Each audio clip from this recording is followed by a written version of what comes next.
untuk share screen.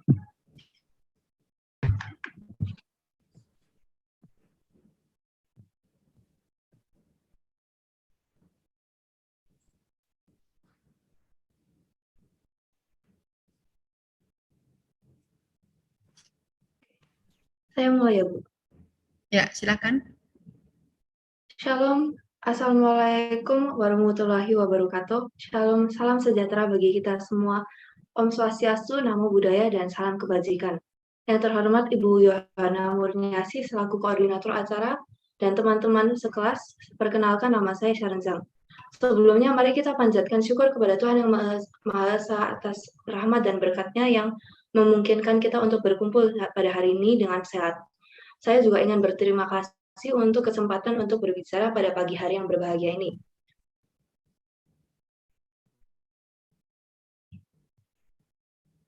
Hadirin, bayangkan Anda adalah seorang jurnalis di Korea Selatan, duduk di sebelah podium hakim, dan di depan Anda ada dua meja merepresentasikan dua pihak berbeda.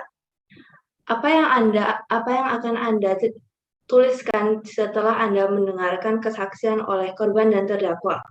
Hari ini saya akan menceritakan kisah Miso dan Arum yang berujung ekstrim.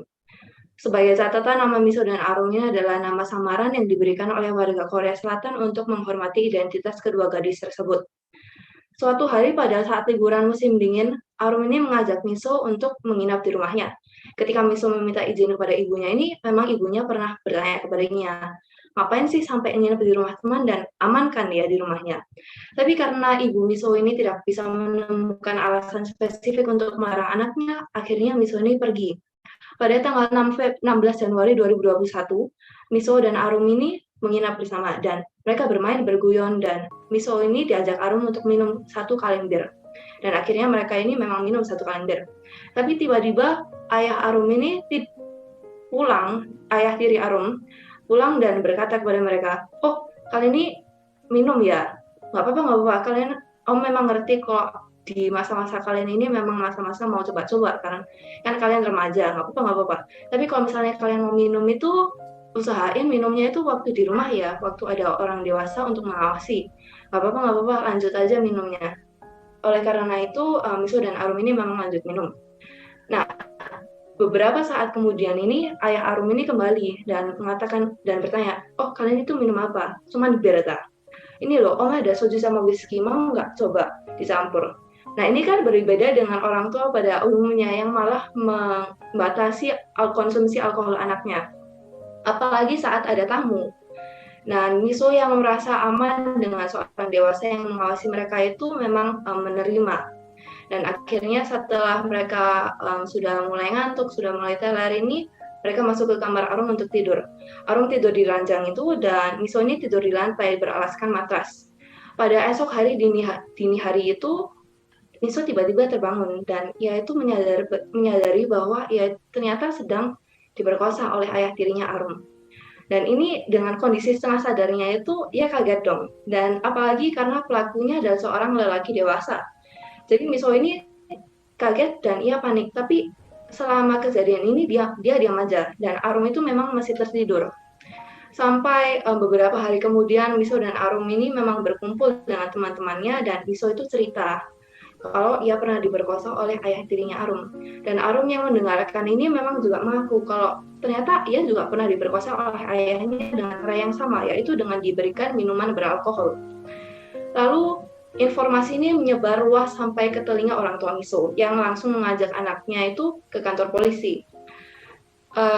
Pada tanggal 4 Februari 2021 itu Miso dan Arum pergi ke tempat rehabilitas korban pelecehan seksual untuk anak-anak ditemani oleh orang tua Miso. Di sana itu Miso menceritakan kejadian dengan detail dari awal sampai akhir, tapi Arum ini tiba-tiba mengubah kenyataan menjadi seolah-olah apa yang terjadi padanya itu hanya sebuah mimpi. Lalu kasus ini tentunya dibawa ke persidangan, di mana saat itu ayah Arum ini kan datang dan bersaksi dengan muka polosnya mengatakan bahwa iya, Om ini memang masuk ke kamar kalian, tapi Om nggak kayak gitu kok.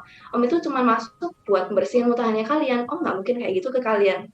Dan ini itu tentunya menghancurkan mental kedua gadis ini, karena hakim itu memang tidak langsung menjatuhkan keputusan. Lalu di sekolah pun mereka terus diomongin oleh orang-orang di sekolahnya itu, oleh murid-murid lain. Itu loh yang korban pelecehan seksual, itu loh yang papanya itu predator, pedofil. Dan ini akhirnya mengakibatkan kedua gadis kelahiran tahun 2007 untuk lompat dari lantai apartemen 23 pada tanggal 21 Mei 2021. Nah, apa yang terjadi dengan sidang yang ketika kedua korban sudah tidak ada? Terdakwa tentunya menyangkal kejadian tersebut, dan ini juga didukung oleh rekan kerjanya yang mengatakan bahwa ia itu adalah ayah yang sangat menyayangi putrinya, dan ibu korban pun membela ayahnya. Ya, dengan kejadian ini saya ingin mengajak hadirin untuk menganalisa tokoh-tokoh yang terlibat secara langsung maupun tidak langsung dalam kejadian ini, yaitu Miso dan Arum beserta dengan orang-orang di sekelilingnya. Yang pertama adalah Arum. Kesaksian Arum yang berubah ini tentunya menuai komentar dong. Di satu sisi ia bersalah karena tidak bersaksi dengan jujur, namun di sisi lain ia itu ada di tengah-tengah dilema. Sebab ini adalah ayah tirinya dan ia mengerti bobot perkataannya terhadap ayah tirinya ini. Ini adalah ayah yang pernah memperkosanya, tapi ia adalah ayah yang biasanya menunjukkan kasih sayang. Ini adalah ayah yang pernah melanggar kewajibannya sebagai seorang ayah, tapi biasanya baik kok. Ternyata Arum ini sebelum meninggal menuliskan 3 pesan, dan salah satunya ditujukan kepada hakim untuk membela ayahnya. Ini tentunya janggal dong. Dan jika Anda berpikir mengenai kejanggalan tersebut, memang benar, karena ada kemungkinan besar bahwa Arum ini diancam oleh kedua orang tuanya untuk menulisnya.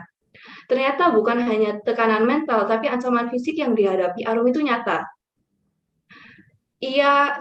Karena 1 hari setelah ibunya dilaporkan polisi mengenai kejadian seputar Arum ini, ditemukan 10 jahitan di daerah pergelangan tangan Arum yang robek. Jadi pandangan ahli forensik juga mengatakan bahwa perubahan kesaksian di anak-anak ini wajar untuk membatalkan kesaksian mereka. Dan jika dipikir lagi memang normal, karena Arum ini tidak pernah diberikan perlindungan oleh pihak kepolisian. Sedangkan selama dan setelah wawancara dengan polisi ini, Arum selalu didampingi oleh orang tuanya yang jelas-jelas menyakitinya. Dan jawaban terakhir yang diambil Arum dan Miso ini adalah untuk bunuh diri. Yang kedua adalah orang-orang di sekitar Miso dan Arum. Miso tentu bersyukur untuk keluarga yang membelanya, tapi bagaimana dengan Arum? Arum yang diperkosa oleh ayahnya dan dihiraukan oleh ibunya. Bahkan setelah ia meninggal pun ibunya masih membela ayahnya ini. Dan ditambah lagi seisi sekolahnya yang terus berbisik seolah-olah sedang menyaksikan drama asik. Pemicu tindakan bunuh diri seperti yang dilansir oleh Kompas adalah 1, perasaan kesepian, 2, bullying, dan 3, pelecehan seksual.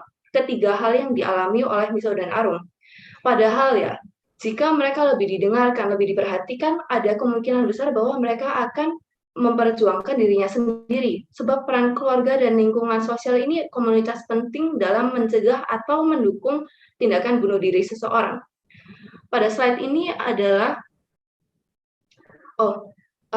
hanya berbulan-bulan setelah dorongan ahli hukum dan pembela umum, serta berbulan-bulan setelah peninggalnya korban ini, barulah hasil persidangan keluar untuk menjatuhkan pidana penjara seumur hidup kepada terdakwa pada akhir November 2021.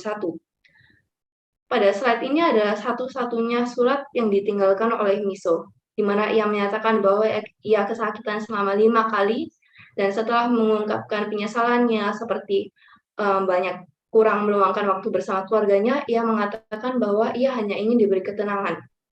Keringanan hukum Korea Selatan ini memang menganggap ringan kekerasan seksual kepada anak-anak dengan ancaman penjara minimal 5 tahun, dengan catatan bahwa tindakan itu disertai oleh kekerasan.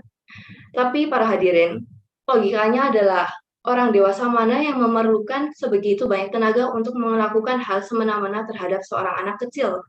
Keringanan di mata hukum ini mirip dengan suatu negara yang menganggap bahwa RUU penghapusan kekerasan seksual darurat, tapi tidak disahkan sampai emas berkarat pun.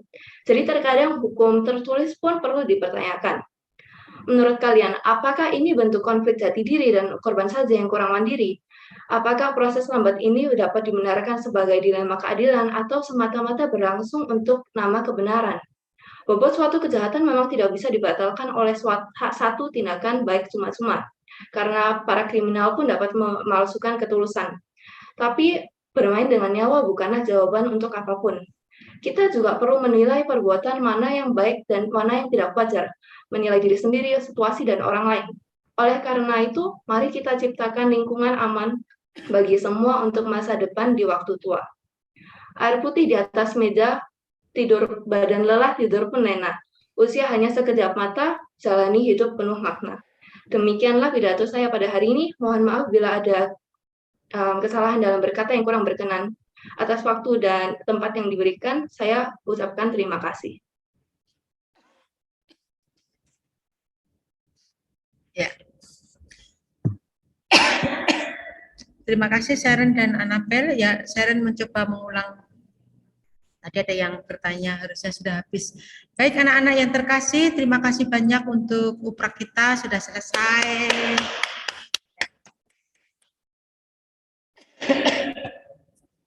Ya. Aduh maaf Bu, ya batuk.